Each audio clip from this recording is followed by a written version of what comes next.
Hey, Team Hot Mess. It's your friend, Jen. Let me ask you something. Have you ever had that moment where your mind feels so full that even simple things feel heavy? Where you know you need to think, but you can't think clearly anymore? Where you feel like there's something inside of you that needs to come out, but you can't quite put it into words, basically? Where you're lying in bed thinking, why does everything feel like so much at once? I know that feeling. Really. That sense that your mind is moving faster than your heart can keep up, that your thoughts are continuously overlapping, that there's insight in there somewhere in your brain, but you just can't reach it. And maybe you're listening to this right now in one of those phases, trying to understand everything: your relationship, your work, your future, yourself. No matter the age, there's always something to work out. Crazy, right? If that's you, I want you to hear this. You're not weird, you're not too much, and you're definitely not the only one. You're someone with a brain that sees a lot, it feels a lot, and processes deeply. Like most of us. You just, you were never really taught how to guide that process. And I'm so, so proud of you that you're willing to dive deep and learn today, because we're taught how to perform, how to grow, how to push through, but almost no one teaches you how to carry your own thoughts. And that is exactly what our conversation is about. Not perfect journaling, not reading more books, but understanding yourself again so you don't stay stuck inside of your own head. It's proof backed by science, and also I'm sharing a couple of my own experiences to make it easier for you. And if this is something that resonates with you, send this to one person, not 10. Well, I would love it if you would share it with 10, but just the one. Someone you feel who might need this too. The last time for me that, I felt completely clear in my head was 2 weeks ago, I think. There was this question that popped up about, your relationship with money and how were you brought up and in what kind of environment were you brought up and what did that do to you and to your view of money right now.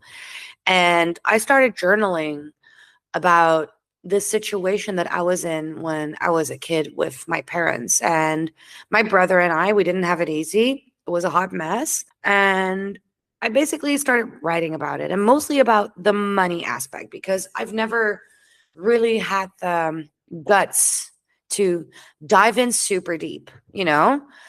And as I was journaling about it and as I was thinking and just word vomiting, because that's basically what my journaling is, as I was word vomiting about it, things got clearer and clearer and clearer. All of a sudden, I saw this correlation between the money that was being spent when I was a kid and how I used to deal with money in my 20s, and how I was not handy at handling it basically, and how I grew with my money insights at the end of my 20s and now in my early 30s.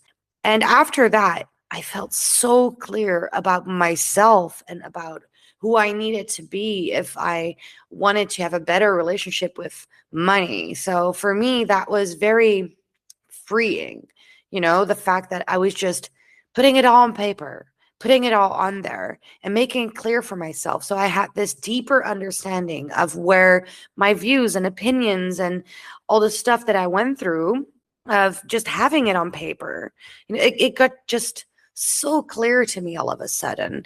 And this is one of the reasons why I want to share this with you, not because of my experience with money, but because of what it does for me and how science is backing this all up.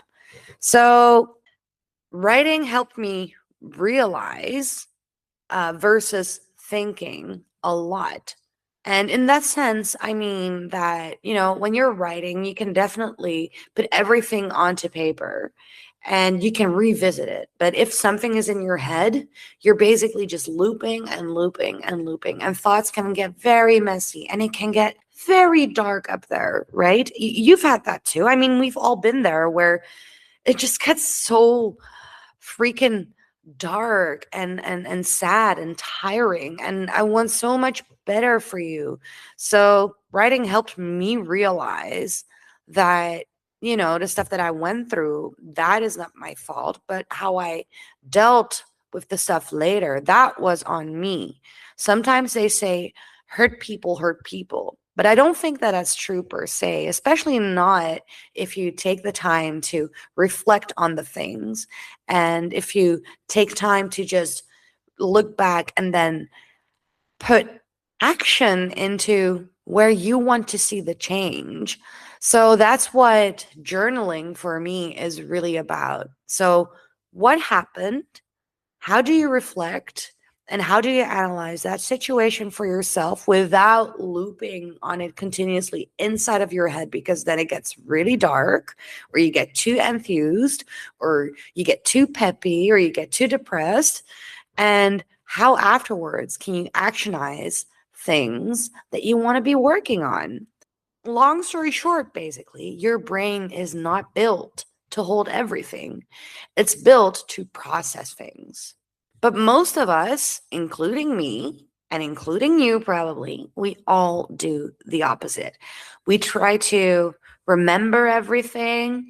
We try to understand everything. We try to fix everything at once.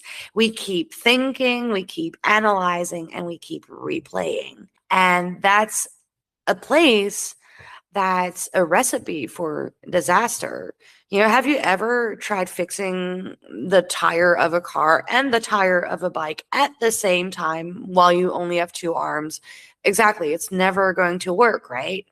If your brain is fast and emotional and creative like mine, it just doesn't feel like thinking anymore. It feels like you're sometimes surviving your own mind because you have 38 tabs open, your thoughts are overlapping, and every single time you're almost reaching clarity, you lose it. You're like, I was nearly there. I was nearly at the solution. And it collapses right in front of you because you don't know how to put it into words. And next to that, you always, always, always have background noise. And here's something important I want to tell you. Your brain isn't failing you. It's just overloaded. You don't have the capacity to do all of this, especially in our day and age where we have all this computer stuff and our attention is being asked for by so many e-commerce and brick and mortar stores at the same time. And you've all no, that's not working. You're overloaded. After a very, very sad time in my life, this became very real. Like in the first week, I felt everything. I felt the pressure of me crying and breaking down. And, I'm prone to panic attacks. So I had like a gazillion panic attacks, but I had to work. And also I still had to take care of my grandpa. So I felt everything in one go. In the second week, I really saw that my mind was overworked. I could not sit still and I could literally not sleep. The only thing that helped was think and walk and think and walk. But that caused me to go into this huge loop when you're just sitting or walking and thinking. You're just looping and you're actually not coming up with a solution in the longer run. Not everything has to be fixed right away. And sometimes some things don't get any fixing, which is okay, but you also have to be okay with that.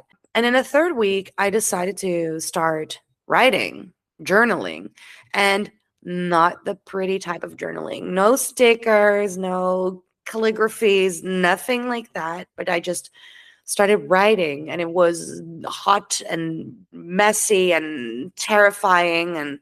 But because of all that, something shifted. I moved from chaos to clarity.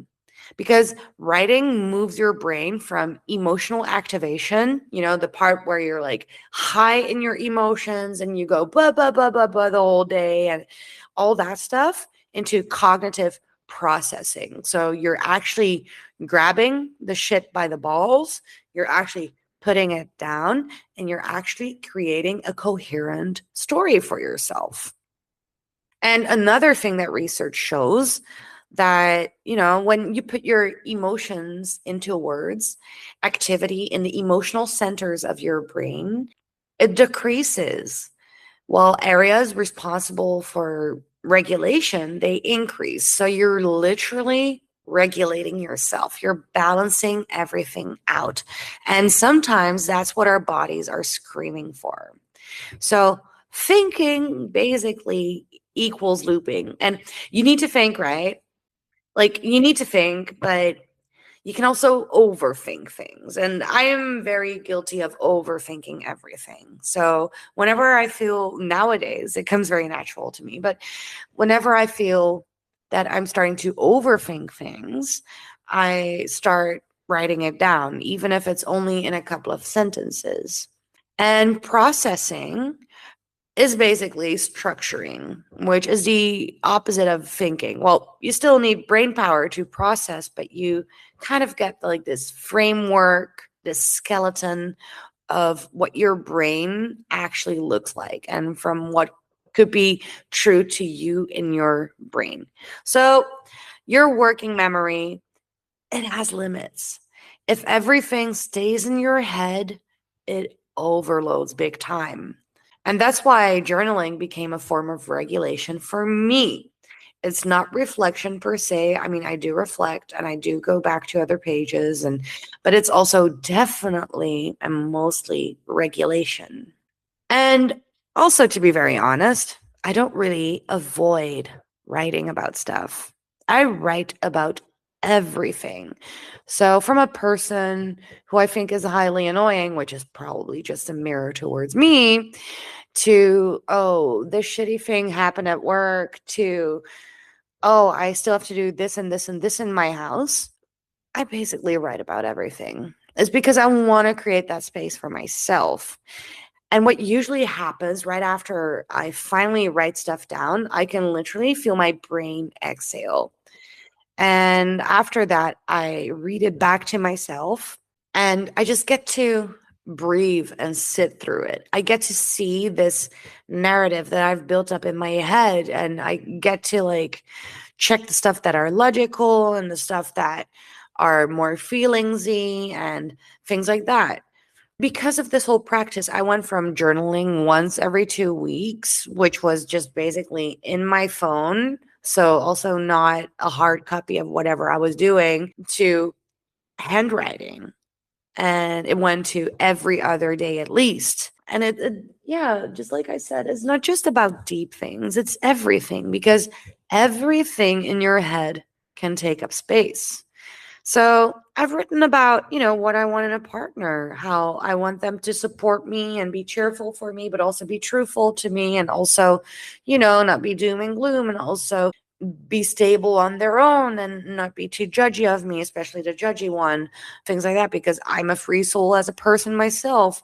I've written about how I support myself, mentally, physically, financially, about why some things hit me deeply, which with a neurospicy brain, that happens quite a lot. And, sometimes I just keep on writing until things shift and click for myself. Sometimes it takes me 6 pages. Sometimes it's within a page. There is not really a rule. If you feel like you've done enough of writing after 20 sentences, you're good to go. You're okay because that stuff now is out there on paper and you don't have to think of it. I mean, it's kind of like what Coach Lee said in a couple of episodes ago, where, whenever you write things down, you don't have to remember them. And it's kind of the same with this. And you get to revisit them back later if you want. And here's another important thing I want to say to you, because what you write is not truth. It is your perspective. So it might be your truth, but it might not be a universal truth. You're maybe not writing about, facts. And you are allowed, especially because it's a perspective, you are allowed to change it, to refine it, and to revisit it. It's your writing and your safe space, basically, to do that with. And this all is also backed by research, too. Here's what that actually means in real life if you start writing like this. A lot of people, while journaling, they start writing things like, I think this happened because dot, dot, dot. Maybe this is why I reacted that way because that person was annoying. Or I'm starting to understand that this is a good or bad situation because of ABC. Basically, people go from just venting to actually making sense of their experience. Those people tend to feel better over time and they feel more, accomplished within their lives. And it's not because the situation changes. I mean, if someone passes away, you can't bring them back, for example. But people understand the situation and themselves differently. So for me, in my writing, there's basically three phases. And normally I'm high in a certain emotion, whether it's sadness or anger or happiness or enthusiasm or anything. And I go fast. The writing is messy. I'm really pushing my pencil or my pen into my paper. The second phase is analysis, which means normally for me that I come back to a journal entry later. I do tend to reread a couple of things, especially if the situation is a little bit bigger, which creates insights later as well, because you've journaled about something probably two, three, four times before you kind of processed it mostly. And to even further process it, you kind of have to come back to it, which normally takes about 2 or 3 weeks for me. So after 2 or 3 weeks, I tend to reread, and it's so subconsciously that I do that. I never even really kept an eye out on it, except for, when I was writing this episode, I was like, wait, this is something that I do. And that really complements to me processing my thoughts. And the third phase is integration, which comes of a very fast time, a very fast moment after the analysis. All of a sudden, I can make meaning of a situation and I can create an action that makes me feel secure and okay with myself and that I think would be necessary for that certain situation. This tiny little buddy here is key for me as a person. Maybe for you it's different, but for me, this is a rule. I write first and then I ask others. So normally when I'm going through a tough thing or I have a disagreement with someone now, or I'm going through a very sad thing, or I am very enthused about one of my many ADHD ideas, I tend to write about it by myself because writing works very calming as well. It's also a physical neutralizer. And if I start asking others about my ideas and about, whatever I'm thinking first, they have a huge influence on me. And normally you go to these people that are very important to you as a person, right? So I kind of lose my own voice within the matter that I'm trying to decide for myself, or that I'm trying to go through, or that I'm trying to take action upon. I write about it first, and a couple of days later, if it's still bothering me, like enough, I will go back to it and I will visit it with someone else. Not meaning I'm bringing my journal. No, I'm just telling them, like, hey, I've been thinking about this business decision and I was wondering, is this a terrible idea? That's kind of how I bring it. Or, hey, there's something within this personal thing or this doctor matter that I've been looking into. What do you think? But I take my time because people always want to say something and everyone means very well. Don't get me wrong. We all mean very well. I mean, when a friend or a family member is coming to you to ask for your advice, you always mean well. But we're always so fast to have our opinions ready without fully knowing what's going on. You kind of lose your own voice.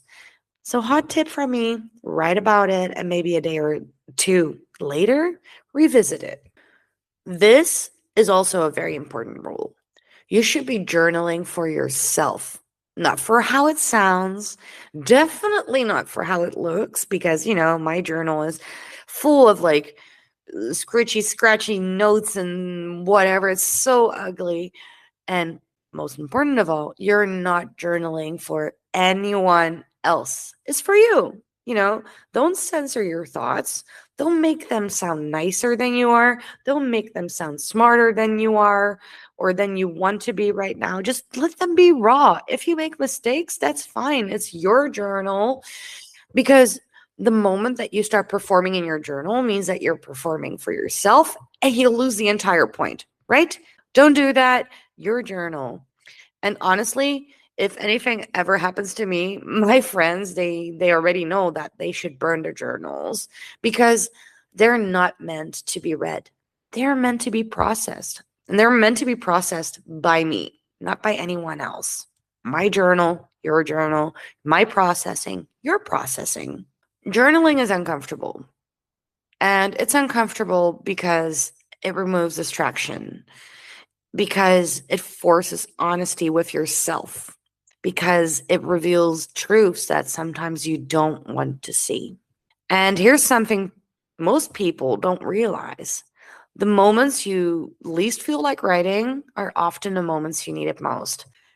God knows, or Shifra, or whatever, like a big thing up there knows the amount of times that I started writing and my title of my entry, because now I title them, they're a bit more condensed and a bit more logical for me.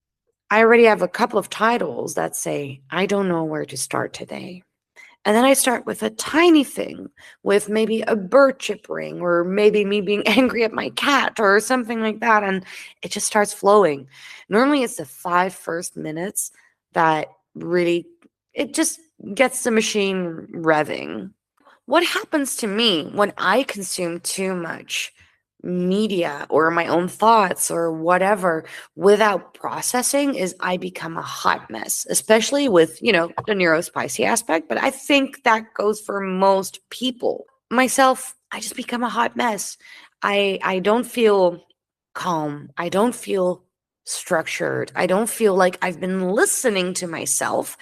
And I definitely don't think that I know what I want and need for myself, especially the needs, because those, you need to get those so clear, especially if you want to get somewhere in your life, if you want to travel further, whether it may be in countries or in experiences, or so for me, it just becomes a hot mess. And the one book, especially lately, that changed me is The Thursday Murder Club. Right now, I'm on the series. And a little clarification, we're starting to talk about the reading part now. Maybe I jumped on too easily, so I'm very sorry for that. But yeah, one book that truly changed how I see myself was the Thursday Murder Club series, because it's about these old people. And normally you're like, oh, old people, oh, they don't do anything. But these old gals and guys, they're having fun. They're doing fun shit. They're solving murders. I'm like, oh my God, that's what I want to do when I'm 80.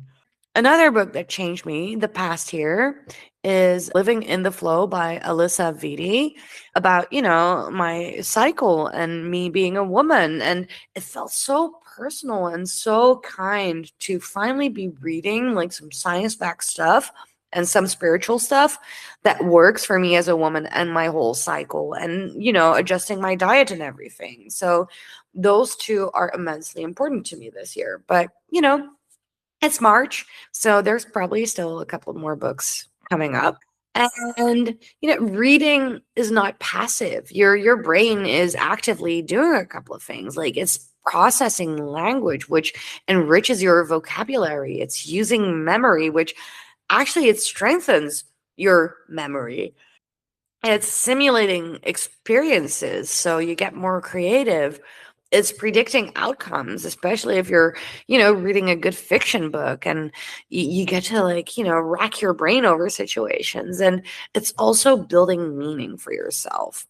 Something fascinating within this is when you read stories, your brain activates similar regions as if you were experiencing them yourself. And isn't that funny? Like how you're like reading a book. And I think most of us had that, with, books like Harry Potter or these other like fantasy books when we were kids, right? I would be reading them and I would be transported to another world. And especially for, I'm a 90s kid. I would be I would be sitting under my covers and I just kept on reading and reading and reading. I would devour my books because I was there.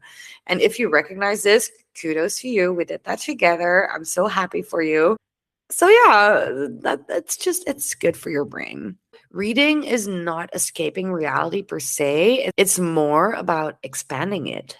And here's the key insight. Your brain doesn't remember information. I mean, it does in a certain sense, but it remembers what it understands. Kind of like when, again, 90s kid, we had to remember a lot of phone numbers. I would kind of make a song out of them. And a lot of friends of mine did too, or people did something else handy with them. You had to do something with all the stuff to make sure that it clicked and that it stayed in your brain. And if you didn't do that, you were just hella smart. So that's also very cool. Kudos on you. But normally we have to understand something to remember it, which, reading is great for. And then there's two different types of reading, right? We have fiction and we have nonfiction. And fiction trains your empathy because you get to experience all these things and all these situations that people are in who are not you. You get to train your perspective. You get to see all these opinions and possible outcomes and things like that. You get to train your emotional intelligence because you're trying to be in other people's psyches because you simulate other people's lives, basically. You have to do that in your head. That's so freaking magical. And nonfiction trains your understanding, your logical part of the brain, your structure and your mental models. It can really rewire you as a person neurologically. So your brain is basically building an internal framework. And let me make that more practical for you. When you're reading nonfiction, your brain is constantly asking you, like, what does this mean? How does this connect to what I know? And where does that fit in my life? And that's why nonfiction reading can feel heavy sometimes because your brain is literally building structure to keep up with it. So, you know, you kind of need both. If you only read fiction, you might feel that you feel too much, but you might lack direction. And if you only read nonfiction, you'll learn, but your brain gets like an overload of information. And often you don't integrate it. And I've been there. I've had a year of, self help books exclusively. And at some point, everything contradicted because every professional had to say something and had to have an opinion about something. And after a while, nothing stuck anymore. And I started to feel exhausted. So, what changed that situation for me? I chose balance and I started that last year. I started to read 50% fiction, 50% nonfiction. That really changed me. So now I just finished my second book from the Thursday Murder Club. So after that book, I'm going to read a nonfiction book. And after a nonfiction book, I'm going back to reading a fiction book. And also what helps me, so maybe this is a hot tip that I could give you as a person, especially, we don't have enough time or we don't want to get stuck, or it's also an excuse to get out of a self-help book sometimes. I set a timer.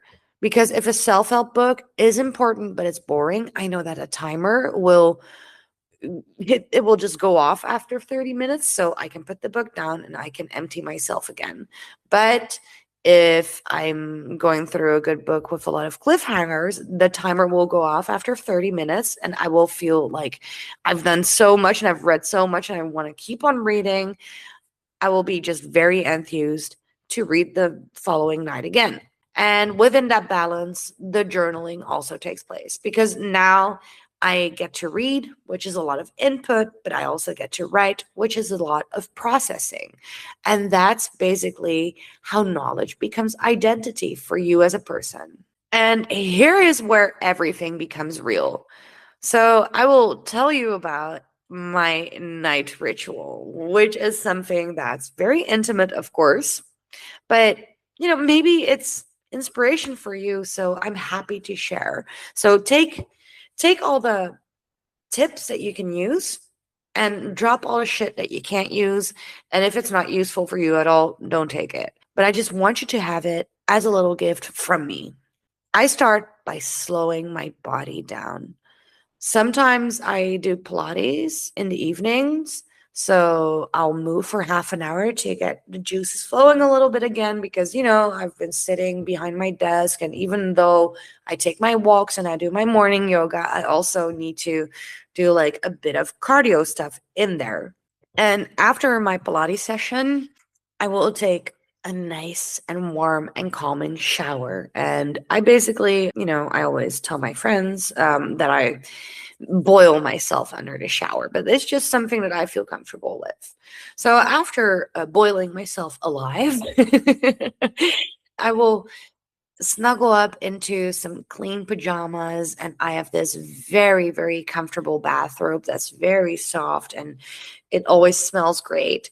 So I really make myself comfortable. I give myself the chance to do that first because physical calm creates mental clarity. For me as a person, might be different for you. After that, I sit down, I put on some lo-fi music, and it creates soft energy. Sometimes I also spritz on a perfume that I feel comfortable with, and those are signals to my brain, hey, we're safe to slow down. I got you. After that, I start journaling. I'm settling myself in. And depending on the time that it is in the evening, I either take a nice cup of coffee with a lot of milk or I start drinking some caffeine or tea-free tea. And while I'm journaling, I always start with a mood. So a little sunshine or a little cloud or a little rain, which is either a little drawing that I make, something like that. So I kind of know what mood I am in. And then a date and a time and a title. And I just write until it's done. And normally I do average on 2 or 3 pages per evening. So I did tell you in the beginning of the podcast that sometimes I go up to 6, but that's a rarity than it is normalcy for me. So just so you know, I'm not a superhuman. Normally within 2 pages, I am a-okay. I feel a lot calmer. Then I reflect a little. I reread. I compare this with, maybe something I've written about earlier. Maybe it's a problem that has been around for a while, which, I had for like the whole month of February. I was stuck in something and I just subconsciously started writing about it again and again and again until I figured it out for myself. And then I checked the shifts within my body. How does that make me feel? And how did I fix it? Or did I decide that there was no fixing to be done? This is just a situation, which is also the case a lot in life. Not everything needs to be fixed, okay? After that, I wind down even a little more. I go sit on my couch. I hang out. Sometimes I watch like a feel good show. And then I start reading 30 minutes with the timer, no pressure. Once the timer is done, if it's a boring book, I get to be taken out of it, basically. And if it's a great book, I have something to look forward to the next day. I don't go to bed overwhelmed. I go to bed processed because of this, which makes me so much happier and so much clearer within my own life and within my own, brain and whole being. It just makes me calm as a person. You don't need more input. You need more integration as a human being. And especially nowadays, in this day and age, we don't give that to ourselves. At least, not as far as I'm concerned, and definitely not nearly enough. And you don't need another strategy. You need space for yourself. Create space for you to show up for yourself so that you can take up space within your own life, because everyone is always expecting so much of us. And, sometimes that starts with a blank page and it ends with understanding yourself. So send this to the one person that you think needs this and invite them over to all my socials. I'm ready to connect and I'm ready to listen to you whenever you want me to. And you know that. I'm there for you. And I really, really, really, really hope that this helped you guys. And also the fact that a lot of science is backing this up. It really, it makes me happy because all of this stuff is for free. We can use it. Everyone could grab a pencil and a piece of paper and, tons of people have books. And I don't know how it is in your country, but here in the Netherlands, we have a lot of like these little libraries and you can just pick up a book there and check it out and set a timer for yourself and create space for you because you are worth it. I want you to have this. I want you to be happy with yourself and I want you to give this to yourself. So go start and do it. All right. I will see you next time. And I'm so very ready for you to hit play on the next episode. And if anything, find me on all of my socials at WithGen and let's talk there. All right. Biggest of hugs. And I'll see you in the next episode.